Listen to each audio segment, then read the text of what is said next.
Esto es India Clásica. Muy buenos días a nuestros queridos y queridas oyentes. Nos encontramos una vez más en el podcast India Clásica. Estamos muy felices, la verdad, porque ya este es nuestro cuarto podcast y estamos muy agradecidos de que nos hayan compartido sus comentarios con respecto a los podcasts anteriores. También estamos contentos porque los hayan empezado a compartir y vamos viendo cómo de a poco se empieza a difundir este proyecto. El día de hoy tenemos una invitada especial. Ella en estos momentos se encuentra en la India, es bailarina de danza Kathak. Así que les vamos a dar la bienvenida a nuestra amiga Carla Matus. Bienvenida, Carla, buenos días. Hola, buenos días. Gracias, Dani. Hola, Fran. Gracias, chiquillos, por invitarme hoy día. Un honor estar aquí. Mi Bienvenida, nombre Carla. es Carla. Muchas gracias. Bueno, les cuento un poco de mí. Por ¿Sí? favor. Mi nombre es Carla Matus. Comencé a estudiar Kathak en el año 2015 en la Escuela de Danzas de India Kalimah. Ahí Mm, estudié con Bhavani Kali y en el año 2016 también empecé Bharatanatyam. Por ahí, por el año 2017, viajamos a India, acá a Bangalore, para profundizar los estudios con los maestros de Bhavani, con Nandini Mehta en Kathak y Subramanian y Sandhya Kiran en Bharatanatyam. Luego el año 2018 ya me asenté aquí en la ciudad de Bangalore y empecé estudios con escuelas aquí, con gurús. En Kathak empecé en la escuela de Alankruta, bajo la guía de Purna Acharya, con quien actualmente sigo estudiando. Ese mismo año empecé a formar parte de la compañía de danza de la escuela y me presenté en diversos escenarios, templos con la tropa de danza, participando en producciones de danza drama. A través de la escuela también tuve la oportunidad de aprender de otros maestros como Guru Rajendra Gangani y Guru Shamabate, que son importantes exponentes del Kathak aquí en India. Bueno, también estudio Bharatanatyam, aquí asisto a las clases con Guru Satyanarayana Raju en la escuela Samskruti y también estudio canto clásico carnático, que comencé recientemente. buenísimo, Carla. Tienes un muy buen currículum. Se nota que estás full dedicada y como bien metida en el arte clásico por lo que cuentas. Es por eso que quiero darle la bienvenida también a Fran a este podcast, porque me imagino que también te quiere hacer algunas preguntas. Hola Fran, buenos días, bienvenida. Buen día, Dani. Buen día, Carla. ¿Cómo están? Aquí Hola, estaba escuchando hola. la presentación y me parece súper interesante todos los estudios, el poder conocer todos esos gurús, el poder vivenciar directamente de ellos, aprender durante años viviendo allá en India. Te quería preguntar, Carla, si sientes que hay diferencias, entre comillas, ideológicas en cuanto a la transmisión de la danza entre diferentes escuelas y si sientes que hay diferencia entre el aprendizaje y esta cosmovisión allá en India y el aprendizaje acá en Valparaíso o en Chile o Latinoamérica en general. Bueno, uno aquí encuentra escuelas también, ¿no? Están las clásicas donde el conocimiento toma más tiempo, ¿no? La enseñanza es más a largo plazo, el ritmo es distinto, pero también hay una diferencia generacional, podría decir, donde las danzas clásicas en general están siendo tomadas como por las nuevas generaciones, tratando de buscar una fusión con lo contemporáneo.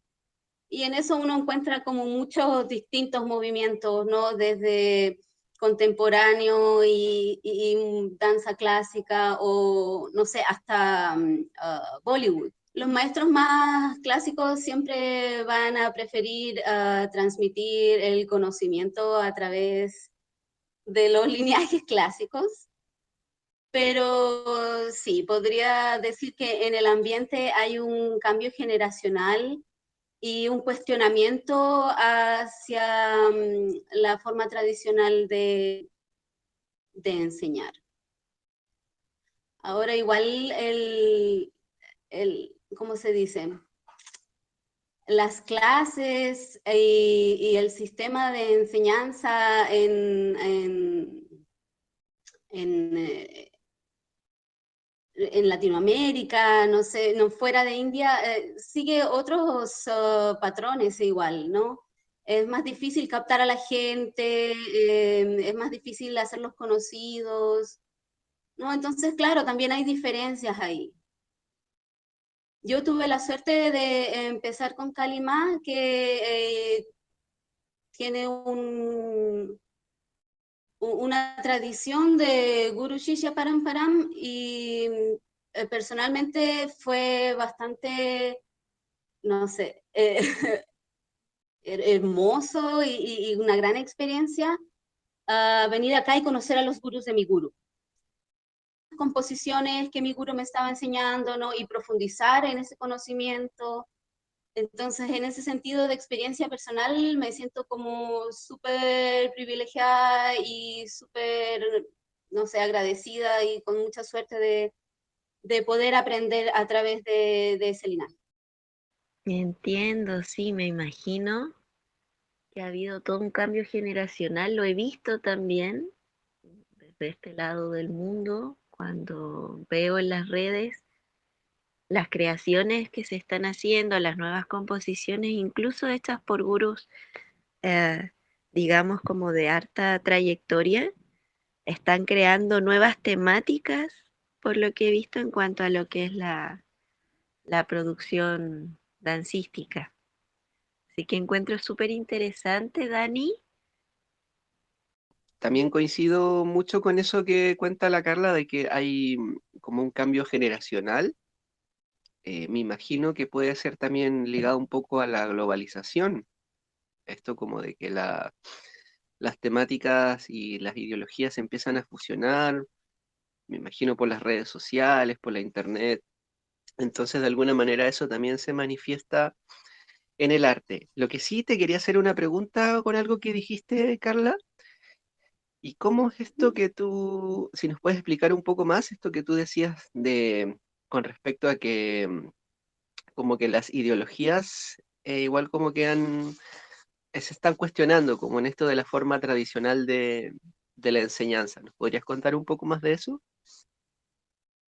Sí, lo que yo he visto es que lo que he percibido, ¿no? Es que la relación de Guru Shishya Paramparam, ¿no? Desde siempre ha sido desde un lugar bastante vertical, ¿no? Como del poder, donde se le debe respeto y una forma bastante tradicional acá de relación con tus mayores o con quienes no tienes respeto con tus gurús.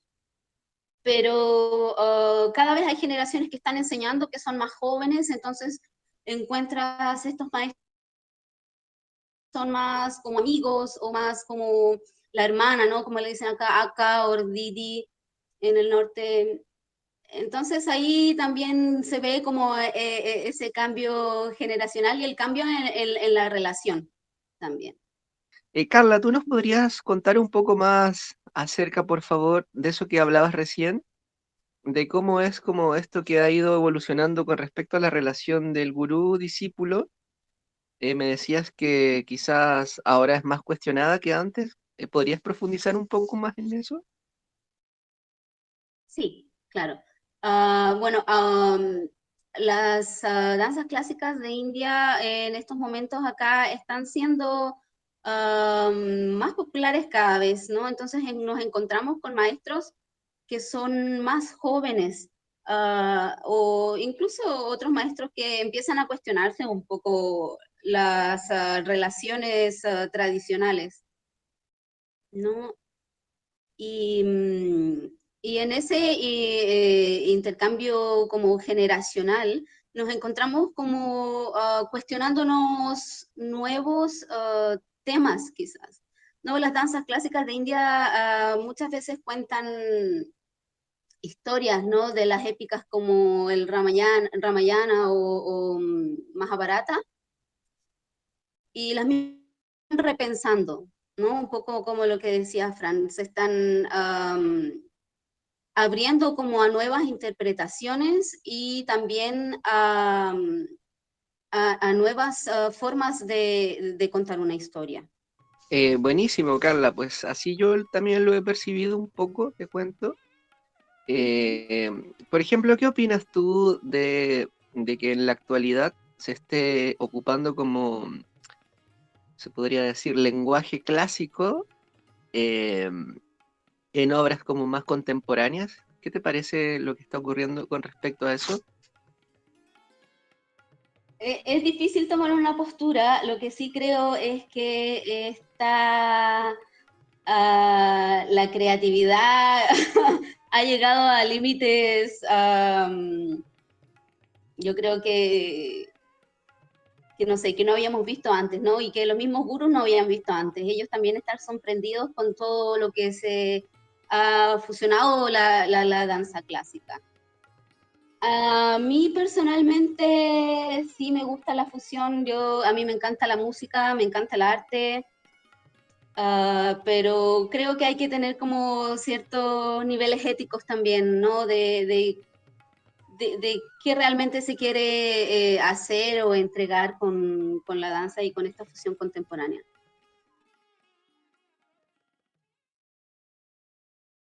Si pudieras explicar un poquito para las personas que nos están escuchando de qué se trata esto del Guru Shishya Parampara y cómo es que lo has vivenciado tú. Hablaste un poquito de que pudiste aprender con los gurús de tu guru. Si pudieras contarnos un poco más sobre esa experiencia y qué es para la gente que no lo conoce. Sí, claro. Bueno, Guru Shishya Paramparam es la forma tradicional de enseñanza aquí en la India, ¿no? Que originalmente es a través de la narrativa oral solamente. Y la relación ahí con el gurú, con el maestro, tradicionalmente es de bastante respeto, no podría decir que es una relación horizontal, ¿no? Y se ha vivenciado así desde que hay maestros, ¿no? Para mí fue como un choque venir acá igual, porque mi maestra en Chile no era como una amiga, y acá el hecho de que todos tus compañeros, ¿no? Toda la gente alrededor que está en la clase contigo percibe al gurú de otra manera, te hace verlo, ¿no? Como de una manera de que él es muy respetado, tiene cierta posición. En ese sentido, no sé, vi por ejemplo a los estudiantes hincándose, ¿no? Y tocando los pies al gurú. Para mí todo eso era nuevo, no le encontraba mucho sentido o me parecía, no sé, una relación no horizontal que me violentaba un poco para hacerlo. Claro, luego empecé a asistir a clases regulares. Eso significa que empiezo a ver a mis compañeros y compañeras todos los días, la interacción con los gurús, y me doy cuenta de que, claro, los posicionan como un recipiente de mucho conocimiento que ha sido traspasado de generaciones en generaciones.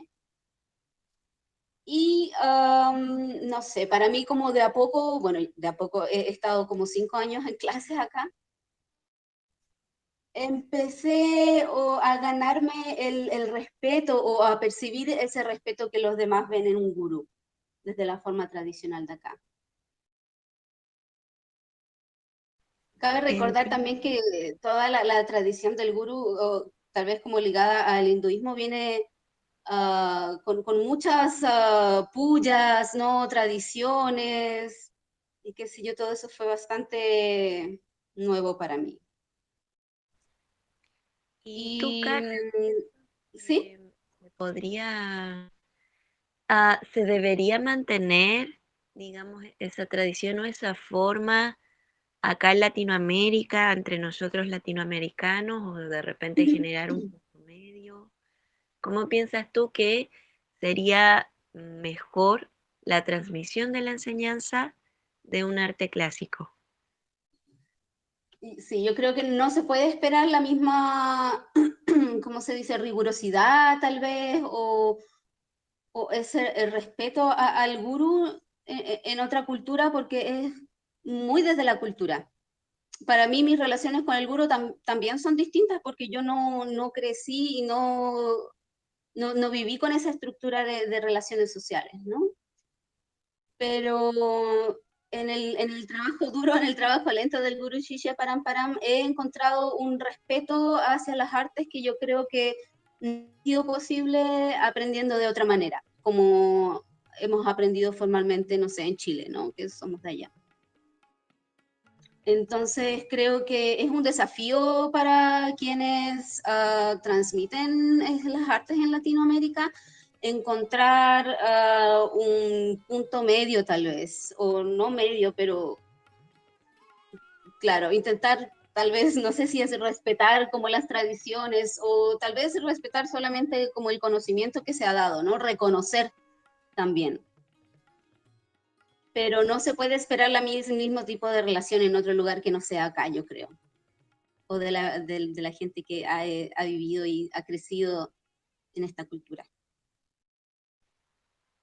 Carla, ¿y tú sientes que el entrenamiento de la danza em, es diferente? Si es más,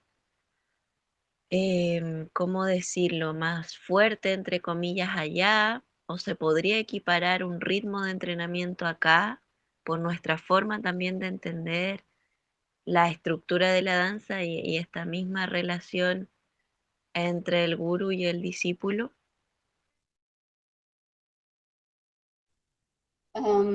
La diferencia en el entrenamiento sí podría decirse que es un poco más duro acá, pero sabes que es súper diferente. Yo a las clases que asistí en Chile no éramos muchos, ¿no? Y estábamos todos empezando. Entonces acá tú te encuentras con mucha gente, con grupos de gente y el solo hecho de poder mirar otros bailar hace de que el ritmo sea todo un poco más rápido, todos aprendemos entre todos. Aquí todas las ACAs siempre van a, las compañeras siempre van a estar ahí ayudándote, diciéndote algo. Entonces eso hace la práctica como más fuerte y más presente, ¿no? Si ves a tus compañeros bailar y llevan más tiempo, te das cuenta de ciertas cosas y luego tratas de aplicarlas. Es mucho más difícil cuando estamos en grupos que están recién empezando. Yo quería agregar una preguntita ahí, Carla. Sí. Con eso que dices respecto como a la velocidad del aprendizaje, Ujú. em, ¿tú sientes que se arma como una especie de atmósfera en particular cuando uno comparte con otros compañeros y entre comillas ves como que te pasan la posta del aprendizaje, digo? Sí, Quizás eso en Chile es como un poco más difícil porque entre comillas no tenemos como al referente, entre comillas, dando el ejemplo, ¿no? Como de, digo, en las artes, ¿no? Como de que nos pueda mostrar de alguna manera el máximo nivel o un nivel más avanzado que el propio, y eso también, como tú decías, inspira a ir en búsqueda también de ir mejorando, superándose, qué sé yo. Eh, bueno, la pregunta era eso, como que si sentías que si realmente en Latinoamérica quizá era un poco más difícil porque no teníamos los referentes. Te quería preguntar si era más así, como que no teníamos tantos referentes como tú explicabas recién. como lo dijiste al principio, me hace mucho sentido. Sí, se genera un ambiente que hace que, mira, no aprendemos tan rápido. No sé, items, no, las piezas no te enseñan muchas piezas seguidas, ¿sabes?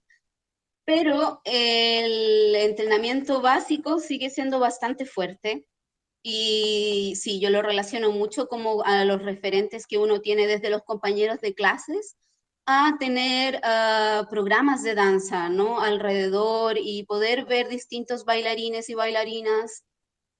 Y claro, eso quizás motiva y también hace como más fuerte la práctica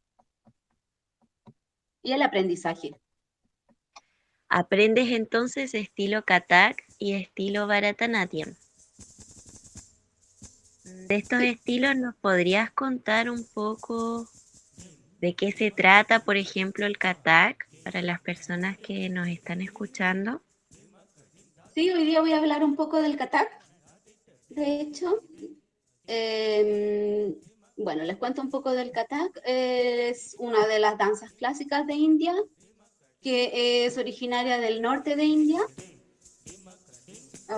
Se caracteriza por una postura donde tenemos las piernas derechas, ¿no? Erectas, no flectadas como en la mayor parte de de las danzas clásicas. Entonces, esta postura de estar derechos con las piernas erectas nos permite mover los pies bastante libremente en diferentes patrones rítmicos y también en diferentes velocidades. Entonces, el Kathak es bien característico por su trabajo de pies, el fútbol, que puede variar en velocidad y en patrones, pero también están los chakras o giros, que son bastante característicos del Kathak. Usamos gungurus o gedges atados a los tobillos, ¿no? Que son estos cascabeles. Y con eso ejecutamos patrones rítmicos. La música que se usa para el Kathak es la música hindustaní del norte de India, con instrumentos como el tabla, el pakavach, la flauta, el sarangi, el armonium, el sitar. Ahí la percusión es súper importante. Con la tabla ahí jugamos a hacer patrones rítmicos, ¿no? Que varían en velocidad. También está junto con la música, a veces se hace el Yugalbandi, donde el músico como que desafía a la bailarina o al bailarín con patrones rítmicos que debe repetir y viceversa. Y ahí también tenemos las expresiones como el natia, ¿no? Que es el baba, la expresión dramática. También tenemos el nrita, que es la danza pura, ¿no? Que no conviene ningún mensaje. Y la combinación de los dos, ya, que es basado en el raga. Aquí es donde combinamos la danza pura y las expresiones. Carla, yo te quería hacer una preguntita y con algo que dijiste al final, ¿Sí? que si nos podrías profundizar un poquito con eso, me pareció interesante, como lo de la danza pura y lo de las Uh expresiones, -huh, porque en otros capítulos de otra danza, Frank nos contaba como la expresión es ligada como a cierto uh carácter, -huh. entonces eso que hablaste de la danza pura me llamó mucho la atención. ¿Puedes contarnos de eso un poco? Sí, la danza pura son patrones que hacemos con el cuerpo que no conviene ninguna idea en particular. Es abstracto, es movimientos de piernas, de brazos, de cintura, lo que sea necesario, ¿no? Ahí no estamos contando una historia, ahí estamos mostrando la danza en sí, qué hermosa es la danza, ¿no? Así es la danza, estos son los movimientos básicos. Pero en la danza pura, claro, no hay mucha expresión, no hay un mensaje, no hay un baba, un raza. Aquí en la danza pura es las primeras cosas que aprendemos en Kathak. Aprendemos diferentes composiciones uh, con patrones rítmicos, con bols, que son sílabas tomadas desde la tabla. Y claro, esos son demostraciones de danza pura generalmente. Esta danza Perfecto, pura, gracias. entonces, es Nirita. ¿Y cómo podrías definirnos los otros conceptos de los que hablabas? Bueno, Natya es la expresión, ¿no? Que es la emoción que conviene en la danza, que estamos intentando expresar a través de los gestos, a través de la emoción, ¿no? Tenemos 9 navarrazas, hay 9 distintas emociones en las que se puede enfocar una pieza. Y en Kathak, por ejemplo, la pura expresión de la emoción puede hacerse, por ejemplo, sentados. Podríamos hacer una pieza de solo abhinaya, ¿no? Solo expresión, sentados, ¿no? Ahí no hay danza pura, hay solo expresión, solo emoción. Y luego Nritya, ¿no? Que es la combinación. Ahí tenemos la combinación de la emoción junto con los patrones de la danza que no convienen ninguna idea en particular, pero que sí son escogidos en base, ¿no?, a lo que está pasando en la expresión, ¿no? Si vamos a expresar enojo, entonces el Nrita necesita ser un poco más agresivo, ¿no? Si estamos demostrando amor, entonces va a ser más delicado. Carla, otra preguntita te quiero hacer. Esto es más relacionado a la música. Bueno, tú nos contaste que la danza Kathak está totalmente ligada a la música hindustani del norte. Entonces te quería preguntar, ¿cuáles son los talas que generalmente se ocupan? Los talas son los ciclos rítmicos Ujú. que se ocupan en la danza Kathak oficialmente. Que tengo entendido de que para la danza, a diferencia de la música, como que hay ciertas estructuras que más, entre comillas, como que las ocupan. Entonces, me gustaría que contaras un poco de los talas que ocupan. El tal más utilizado es Tintal, de 16 tiempos. Y ahí, claro, nos tomamos de las sílabas del tabla. La recitación del patrón rítmico se llama Padant.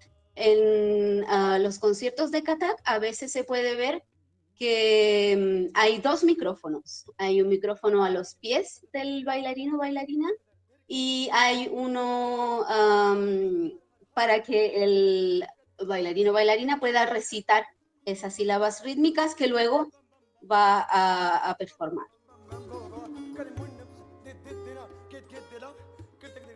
Por ejemplo, claro, en Tintal, que es el tal más usado y es el básico, tomamos las sílabas del tabla que dice así. Da din din da da din din da da din din da da din din da da din din da da din din da da din din da da din din da. Eso es un tintal, que son 16 tiempos. Pero también se ocupan otros tiempos. Cuando uno va estudiando más, van presentándose otros tal que son más complicados. O, por ejemplo, el de 8 tiempos. Dagenatina kadina, dagenatina kadina, dagenatina kadina, dagenatina kadina, dagenatina kadina, dagenatina kadina. O el de 6, datina, datina, datina, datina, datina, datina, datina, datina, datina, datina, datina, datina. Y así hay muchos tal, ¿no? Como en la música hindustaní que podemos hacer distintas composiciones. Ahora las composiciones igual tienen todas un nombre y el nombre se va a mantener y solo va a cambiar el tal. Te quería preguntar también, Carla, de que si, por ejemplo, cada sílaba del tabla, un bol, representa específicamente un paso o eso es más libre. Eso es libre, representa el tiempo, representa el tal. Por Ahora, ejemplo, Carla, ¿tú nos podrías compartir algo pequeño por ejemplo, en eso que cantaste recién del tala de tin tal, como para entender un poco el flujo de las sílabas. Sí. Bueno, en Katak las sílabas igual cambian dependiendo del estilo, ¿no? Hay diferentes gharanas en Katak, diferentes escuelas, y los estilos son distintos, ¿no? Por ejemplo, Lucknow Gharana tiene unas composiciones que son bastante elegantes y suaves. En cambio, Gharana tiene una velocidad y complejos patrones rítmicos y es mucho más fuerte. En un repertorio de Katak, como en un concierto de Katak, podemos encontrar composiciones como, por ejemplo, Ahmad. Ahmad es bastante suave, es para entrar. Un Ahmad suena así. Anta, te, ta. Tere kita takadina, te, ta. Tere kita takadina, ek, do, tin. एक दो तीन te ta ta ta ta ta ta ta. Junto con las sílabas, con el bol, también tenemos números en hindi. Los usamos bastante para las composiciones. Por ejemplo, tat. Tat es una composición que es bastante suave, elegante y lenta. Por ejemplo, ta, ha, te, y te, ta, ta, te, ta, te, ta, ta, ta. Entonces se empieza con estas composiciones bastante suaves, ¿no? Y ya se empieza como a calentar el concierto y ya vamos a las composiciones más fuertes, como por ejemplo tenemos toras, tukras, parans. Por ejemplo, dices a tora. Ta, ta, tic, ta, tic, tic, tic, ta, tic, tic, te. Ta, ta, te, ta, ta, te, ta, ta, ek, do, tin, char, panch. Ta, ta, tic, ta, tic, tic, tic, ta, tic, tic, te, tat, tat, te, tat, tat, te, tat, tat, te, tat, tat, ek, do, tin, char, panch. Tat, tat, tic, ta, tic, tic, tic, ta, tic, tic, te, tat, tat, te, tat, tat, te, tat, tat, ek, do, tin, char, panch. Ahí ya encontramos composiciones más fuertes, más rápidas, con más patrones. Y ya luego tenemos mucho más adelante, ¿no? Hay otros tipos de composiciones también. El tumri. El tumri es un texto. Esta composición tiene letra, ¿no? Generalmente es un texto tomado, bueno, de la vida de Krishna. Kathak es en su tiempo dio mucha relevancia a las historias de Krishna y todavía es bastante representativo de narrar historias de la vida de Lord Krishna. Claro, aquí se toma una frase generalmente devocional o romántica que se repite y ahí es donde podemos usar, o donde tenemos más libertad de expresar las emociones, ¿no? El Abhinaya. En hindi o en Gujarat o algún idioma, ¿no? Del norte de India. Y todas las composiciones que recité estaban en Tintal. 16 tiempos. Buenísimo, Carla. O sea, muy linda tu recitación. Muchas gracias. Te quería hacer la última pregunta con respecto a esto de la música, porque cuando estuviste recitando, me percaté de que usaste unas sílabas como, se podría decir, como medias prolongadas.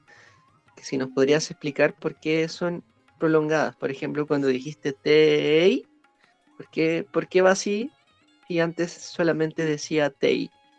¿Nos puedes explicar un poquito de eso? Sí, yo creo que eso va en la representación de la danza, yo creo, de todas maneras, ¿no? Una sílaba más larga, tei, va a implicar un movimiento más largo, ¿no? Ese es tei, de hecho son 3 giros seguidos. Entonces no hay una pausa entre medio, ¿no? Es no te, y.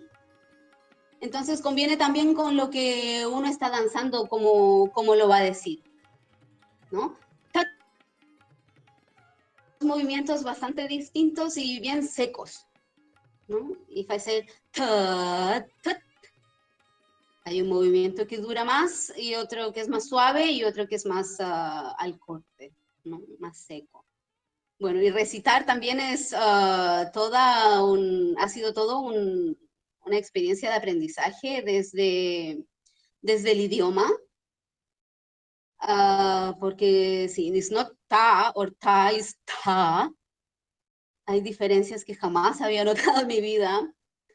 Y bueno, también como sentir la música, ¿no? Sentir las sílabas y ver el movimiento a través de eso y ponerle también un poco como de la cosecha, ¿no? Que si bien no es cantar, es que integra también una experiencia personal de quien lo está recitando, ¿no? Buenísimo, Carla, muchas gracias. Es muy complejo lo que nos cuentas, en verdad. Como que es bien amplio, se nota el arte del katak. Bueno, Fran, parece que también te quería hacer unas preguntitas, así que muchas gracias. Vale. Sí, yo aquí atenta, escuchando todo. Quería saber también sobre Bharatanatyam. Si nos podrías contar sobre este estilo de danza, sobre su estructura, eh, qué es Sí, lo que más te llama la atención, todo eso. vale. Sí, Bharatanatyam es bastante distinto a Kathak. Ha sido, yo creo, un desafío grande haber escogido aprender estas dos formas como al mismo tiempo, casi al mismo tiempo. El Bharatanatyam, la postura básica es con las piernas flectadas en posición de Aramandi y los movimientos son mucho más rígidos, podríamos decir, que el Kathak. También depende de la escuela. Hay distintos estilos de Bharatanatyam. Por ejemplo, el que estudio yo no es tan preocupado por las líneas y la estética en general. Es más desde el movimiento bhakti, ¿no? Más desde la devoción. Entonces, y no hay tanta rigurosidad no sé, en que el codo necesita estar así o que la mano necesita ir allá. Hay un poco más de libertad. El Bharatanatyam se presenta junto con la música carnática, que es la música del sur de India. Y también tenemos a Vinaya, hay uso de hastas, ¿no? Expresiones con las manos. Bueno, los instrumentos que se usan bastante es la flauta, el mirdangam, la vina, el violín. También se acompaña en los recitales con el natubangam para marcar los patrones rítmicos de la danza. Carla, ¿y qué sentido le das tú al Bharatanatyam? ¿Por qué te hizo clic aprenderlo, por ejemplo, y por qué seguiste aprendiéndolo hasta el día de hoy? Yo creo que lo que más me llamó la atención fue el uso de la vinaya, de las expresiones, de las emociones. Fue para mí, mi primera interacción con el Bharatanatyam fue hipnotizante. Al principio fue exagerado, fue que ese baile tan dramático, con esas expresiones tan exageradas, pero de alguna manera, no sé, me llamó la atención y fue un llamado a una búsqueda, ¿no? De qué es esa manera de expresar, especialmente. Aquí he aprendido muchas historias, ¿no? Que son las historias que se narran a través de las composiciones. Y este mismo Vinaya ha tomado otro rumbo, ¿no? Formalmente, bajo mi guru, aprendo muchas piezas que son desde el bhakti, ¿no? Desde la devoción. Y eso ha sido bastante interesante también de explorar, debido a que no soy la más creyente, pero claro, me llama a convenir emociones y a expresar cosas que a veces uno no sabe que están ahí. Y yo creo que eso fue lo que me llamó más la atención del Bharatanatyam, esa exageración en la expresión de las emociones, que sigo encontrando que es bellísimo y que es súper complicado. Si bien en el Kathak también se ve el uso de la vinaya, es un poco más sutil, ¿no? El Kathak es mucho más elegante y más suave.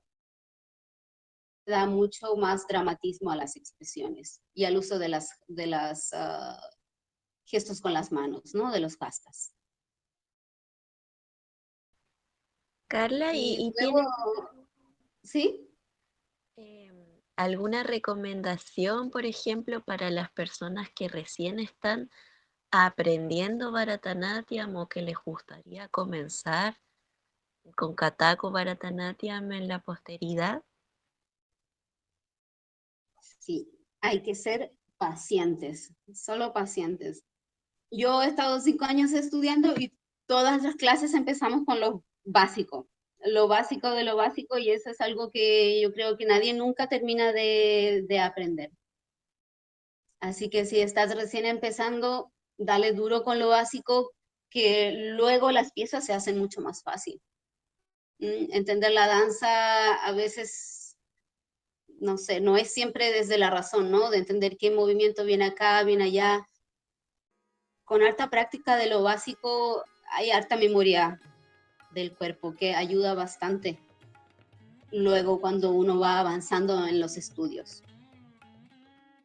También es importante, encuentro yo, conocer un poco de la música, ¿no? Independiente de la forma de danza de que se esté estudiando, investigar un poco cómo funciona la música, y eso entrega de todas maneras una, un mayor, una distinta percepción del aprendizaje, que de seguro lo hace más rico. Se entiende desde otra manera cuando uno empieza a entender la música también, ¿no? Que es bastante compleja y tiene su propio sistema aquí en la India. Entiendo, gracias Carla. ¿Qué te parece, Dani? Tú que eres músico. Bueno, a mí me hace mucho sentido lo que dice Carla, la verdad, como que encuentro que las artes de por sí clásicas son bien integrales. Yo personalmente me di cuenta cuando escuchaba músicos, a diferencia de en Occidente, de que generalmente, digo en un término más como popular, los músicos dependen mucho como del que lleva el ritmo, o el baterista o el percusionista, y esperan como que toque un ritmo para los demás tocar encima. Y me di cuenta que en la música de la India eso no ocurre mucho. Más bien los músicos son súper independientes, pero no con una indiferencia hacia el otro músico, sino más bien como independientes en el sentido de que ambas partes tienen claros dónde está ocurriendo la música. Por eso como que hay mucha libertad y mucha improvisación, porque la improvisación ocurre porque saben dónde va, a esa conciencia. Entonces, yo también soy de la idea de que con la danza complementado con la música es muy potente la herramienta porque permite tener más comprensión, vista más global, flujo de nuevas ideas quizás y así. Entonces también concuerdo con lo que dice Carla. Y bueno, yo le quería hacer una pregunta ahora también. Le quería preguntar, ¿cómo sientes que la danza clásica de alguna manera pueda estar influenciando en Latinoamérica? ¿O qué podría estar aportando en Latinoamérica? ¡Wow! ¡Qué pregunta!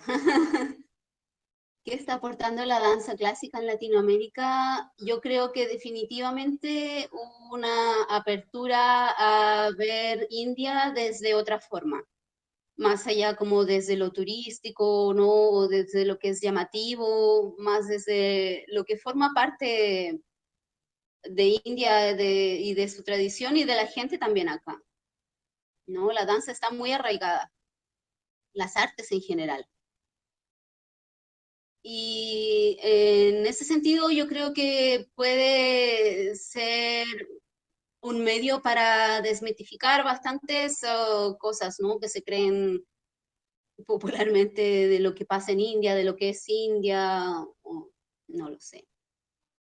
Abre también hartas puertas a conocer las historias, ¿no? A mí me encanta la mitología, soy una fanática de conocer historias, de entenderlas y luego de ir a verlas, poder ver un recital y entender la historia, creo que es lo máximo. Así que sí, creo que de a poco Latinoamérica se va abriendo a las danzas clásicas de toda manera. Pero necesitamos más, ¿no? El lenguaje es bastante distinto a lo que estamos acostumbrados, entonces espero que haya más artes clásicas de India alrededor. Oye, ¿y cómo lo ves, por ejemplo, al revés? ¿Qué sientes de que, por ejemplo, varias personas se hayan animado a ir a estudiar directamente a India un arte clásico? ¿Cómo sientes que pueda estar aportando Latinoamérica en India? La verdad es que acá los gurús nos recibieron súper bien. Estaban muy contentos de que nos interesáramos en sus artes y de que las compartiéramos afuera. Fuimos bastante bien recibidos. Entonces, no sé si hay algo específicamente que aportar, pero ellos están bastante abiertos a que uno aprenda. Perfecto. Bueno, Carla, muchas gracias por todo lo que nos has estado compartiendo. La verdad que se nota que eres una persona que está muy como metida en el mundo del Kathak y del Bharatanatyam y como que lleva harta dedicación igual. Así que muchas gracias por tu tiempo, por haber nos compartido tu experiencia, tu tradición, tu práctica igual y también, bueno, esas composiciones lindas que nos compartiste para que las personas que están escuchando puedan también conocer un poquito más y entender. Eso que tú dijiste me pareció súper interesante, como de que a través del arte clásico se pueden romper algunos mitos, como eso que decías, como de lo turístico, como de lo más folclórico y llamativo, que si bien también es parte, pero a veces no está muy relacionado con el arte clásico como tal. Fran, ¿alguna otra pregunta? Sí, ya para ir cerrando con el podcast del día de hoy, Carla, te quería pedir consejo en algún video o algún artista que nos puedas recomendar tanto en Kathak como Bharatanatyam para poder anexarlo al canal de YouTube y así las personas que lleguen a escuchar este podcast después puedan ver la performance y entender un poco más la diferencia entre los estilos, cómo aporta cada uno y etcétera. Bueno, si quieren ver referentes en Kathak, pueden buscar videos de Birju Maharaj, Maya Rao o Rajendra Gangani. Son exponentes no tan contemporáneos, pero son grandes gurús. Más contemporáneo tienes Nayantara Parpia. Ella también me gusta bastante su estilo. En Bharatanatyam pueden buscar a Satya Narayana Raju, que es mi gurú. Otro estilo, ahí está Praveen Kumar. Y también pueden buscar a Sandhya y Sandhya Subramanian, Kiran. Subramanian y Sandhya Kiran. Bien, Carla, ¿hay algún mensaje que te gustaría dejar para los oyentes de este podcast? Sí, los invito a todos, a todas a entrar en el mundo de las artes clásicas, ¿no? Aquí mismo tenemos exponentes de la música clásica, de danza clásica. En Chile también ya se están viendo más escuelas en distintas regiones.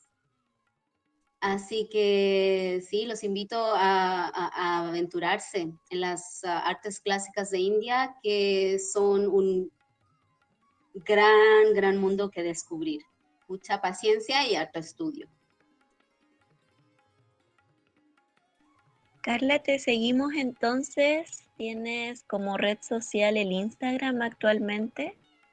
Sí, me pueden seguir en @keisenk, KEISENK, en Instagram. Agradecerle a Carla por su tiempo, por su paciencia igual, y por contarnos así como con tanto cariño se nota que le tiene a lo que hace, así que muy agradecido por todo lo que nos ha compartido y nada, pues desearle lo mejor y a ver si algún día podríamos compartir las artes también. Sí, eso estaría bueno, un Yugal Bandi. Ahí esperamos a que nos podamos encontrar, ya sea acá en Chile o por allá en el sur de India. Gracias a ustedes, chicos, por invitarme. Gracias a ti, Carla, que tengas buen día. Ustedes también, cuídense. Bueno, entonces llegamos a la parte final de el podcast India Clásica. Esto fue la cuarta edición. Gracias a nuestra invitada Carla Matus, bailarina de danza Kathak y Bharatanatyam, y en la compañía de Francisca Salinas y quien les habla, Daniel. Nos vemos hasta la próxima.